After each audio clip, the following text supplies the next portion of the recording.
சும்மா மச்சான் நான் கட் பண்ணி போடுறேன். நீ வாடா 2-5 மாதிரி காட்டிக்கொள்றது விடுமுறை நாளைக்கு சரி கொஞ்சம் சும்மா அகல நிம்மதியாக இருக்க விடுங்களே.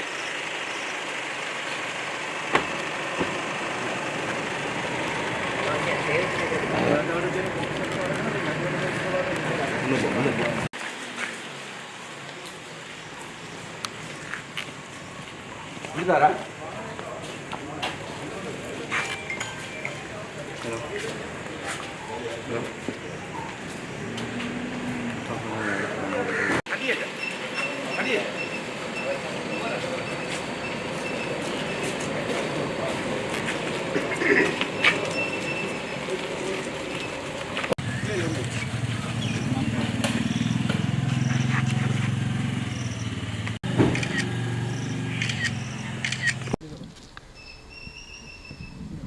வணக்கம்.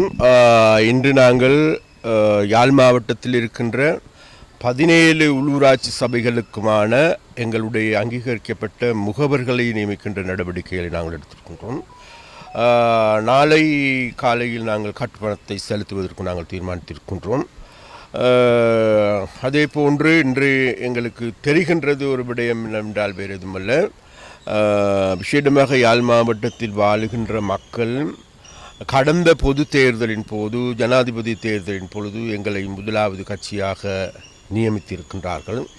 அதற்கு மீண்டும் எங்களுடைய யாழ் மாவட்டத்தில் வாழ்கின்ற மக்களுக்கு எங்களுடைய நன்றியை நாங்கள் தெரிவித்துக் கொள்கின்றோம். அதே போன்று உள்ளூராட்சி சபைகள் என்பது எங்களுக்கு எல்லோருக்குமே தெரியும். அதுவும் ஒரு முக்கியமான நிறுவனமாகும். அதாவது தொட்டில் முதல் சுடுகாடு வரைக்கும் செல்லுகின்ற அனைத்து செயற்பாடுகளையும் சிறுவர் பராமரிப்பு நிலையங்களா அல்லது தாய்சை நலன் பொது சங்கங்களா அல்லது பெண்கள் அமைப்பா விளையாட்டு கழகங்களா அல்லது அனைத்தையுமே செய்கின்ற நிறுவனங்களே வேறு எதுவுமல்ல உள்ளூராட்சி சபைகளாகும். அப்போ அந்த சபைகளுக்கு நாங்கள் கேட்கின்றோம் யாழ் மாவட்டத்தில் வாழ்கின்ற மக்களிடம் அவைகளை மிகவும் வினைத்திறன் மிக்கதாக கட்டியெழுப்ப வேண்டிய தேவை இருக்கின்றது. அவைகளிலும் இதுநாள் வரைக்கும் இருந்த அந்த அதிகார துஷ்பிரயோக பிடியிலிருந்து மீட்கின்ற தேவை இருக்கின்றது. அவைகளையும் இதுநாள் வரைக்கும் தான் தோன்றித்தனமான தலைமைத்துவத்தில் இருந்து மீட்டெடுக்க வேண்டிய தேவை இருக்கின்றது. அதற்காக உண்மையான மக்களோடு செயற்படுகின்ற மக்கள் பிரதிநிதிகளை நியமித்துக் கொள்ள வேண்டிய தேவை இருக்கின்றது. அந்த தேவையின் அடிப்படையில் நாங்கள் பார்க்கின்ற பொழுது கடந்த கால அனுபவங்கள் எங்களுக்கு தெரிகின்றது. யாழ் மாவட்டத்தில் வாழ்கின்ற மக்களை இங்கு இருக்கின்ற அரசியல்வாதிகள் அல்லது இவ்வாறான நிறுவனங்கள் இருக்கின்ற தலைவர்கள் அனைவருமே மக்களை பகடை காய்களாட்டம் பயன்படுத்தினார்களே தவிர தாங்களுக்கு தேவையான முறையில் இந்த நிறுவனங்களை கொண்டு சென்றார்களே தவிர தாங்களுடைய தனிப்பட்ட அபிலாசைகளை பூர்த்தி செய்வதற்கு அல்லது தனி நபர்கள் கட்சிகளுடைய அபிலாசைகளை பூர்த்தி செய்வதற்காகவே இவைகளை பயன்படுத்தி இருக்கின்றார்களே தவிர மக்களுடைய அல்லது பிரதேசத்தினுடைய அபிவிருத்தியோ அல்லது அதனுடைய முன்னேற்றத்தையோ அல்லது அந்த முன்னேற்றத்துக்கான நல்ல அடித்தளத்தை இடுகின்ற செயற்பாடுகளும் முன்னெடுக்கப்படவில்லை என்பது மக்களுடைய குற்றச்சாட்டாகும். அந்த வகையில் தேசிய மக்கள் சக்தியான நாங்கள் இம்முறை பொதுவாக நாட்டில் இந்த வரவு செலவு திட்டத்தின் மூலமாக பெரும் தொகையான பணம் ஒதுக்கப்பட்டு இருக்கின்றது. அவைகளுக்கான வேலை இம்மாதம் 31ஆம் தேதிக்கு பிறகு நாங்கள் வேகமாக துரிதமாக மக்களிடையே கொண்டு செல்லுகின்ற அபிவிருத்தி திட்டங்களை முன்னெடுப்பதற்கு இருக்கின்றோம்.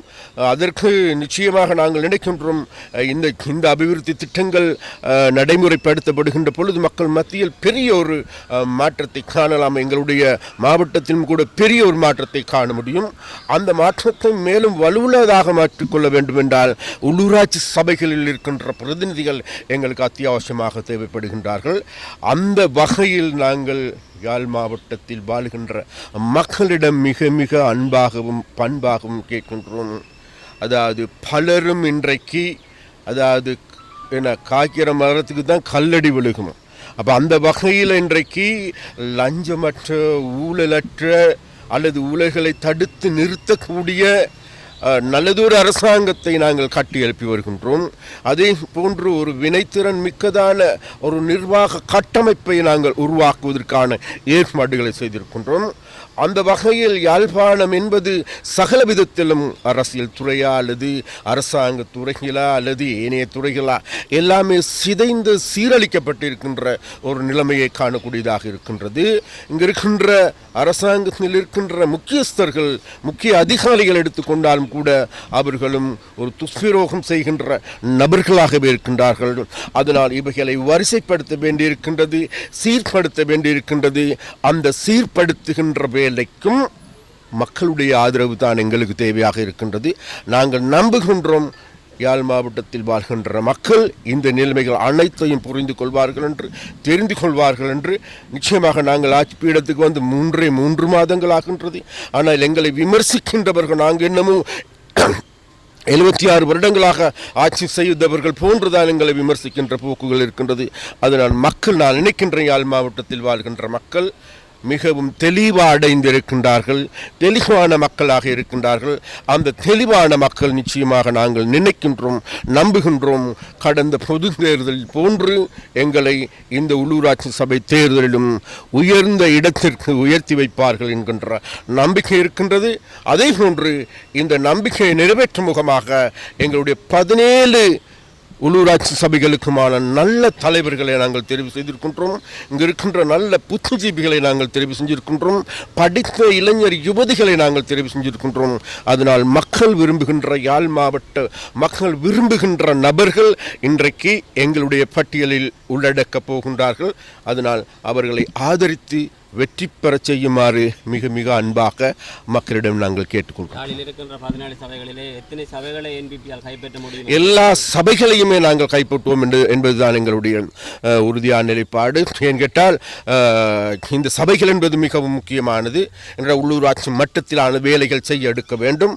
அதே போன்று எங்களுக்கு எல்லோருக்குமே தெரியும், இன்றைக்கு மத்திய அரசாங்கத்தால் ஒதுக்கப்படுகின்ற நிதிகளையும் நல்ல முறையில் கண்காணிக்க வேண்டிய தேவையும் இருக்கின்றது. அந்த வகையில் நாங்கள் நினைக்கின்ற 17 சபைகளிலும் தேசிய மக்கள் சக்தி இம்முறை கொடிகட்டி பறக்கும் என்பதை சொல்லிக்கொள்ள விரும்புகிறோம். கடந்த காலங்களில் இடம்பெற்ற உள்ளூராட்சி சபை தேர்தல்களை எடுத்து பார்க்கின்ற போது என்பிபியால் அனைத்து சபைகளிலும் போட்டியிட முடியாத ஒரு சூழ்நிலை இருந்தது. தற்போது 17 சபைகளிலும் ஜாலியில் போட்டியிடுகிறது. இந்த வளர்ச்சியை எப்படி பார்க்குறீங்க? நிச்சயமாக இது எங்களுக்கு தெரியும். கடந்த தேர்தல் என்பது மிகவும் சிக்கலான ஒரு காலகட்டத்தில் வந்திருந்தது என்பது எல்லோருக்குமே தெரியும். அதன் பொழுது நாங்கள் தெரிவு செய்யப்பட்ட பிரதேசங்களில் மாத்திரமே போட்டியிட்டு இருந்தோம். இம்முறை அதிலிருந்து பெரிய பாய்ச்சலாக பாஞ்சிருக்கின்றோம். அதாவது அன்றைய காலகட்டங்களில் 5 சபைகளுக்கு, அதாவது 4 சபைகளுக்கு மாத்திரம் கட்டுப்பணம் செலுத்தியிருந்த தேசிய மக்கள் சக்தி இந்த தேர்தலில் 17 சபைகளுக்குமான கட்டுப்பணத்தை செலுத்துவதற்கான நடவடிக்கை நாங்கள் எடுத்திருக்கின்றோம். அந்த வகையில் பெரிய மாற்றம். என்கிட்ட அந்த மாற்றத்தை மக்கள் தந்திருக்கின்றார்கள். யாழ் மாவட்ட மக்கள் எங்களை நம்புகின்றார்கள். அப்போ அதனால் அந்த நம்பிக்கையின் அடிப்படையிலேயே இந்த வளர்ச்சி. அதனால் அந்த நம்பிக்கைக்கு, மக்கள் எங்கள் மீது வைத்த நம்பிக்கைக்கு கடுகளவேனும் துரோகம் செய்ய மாட்டோம் என்பதை நாங்கள் மக்களுக்கு உறுதியளிக்கின்றோம்.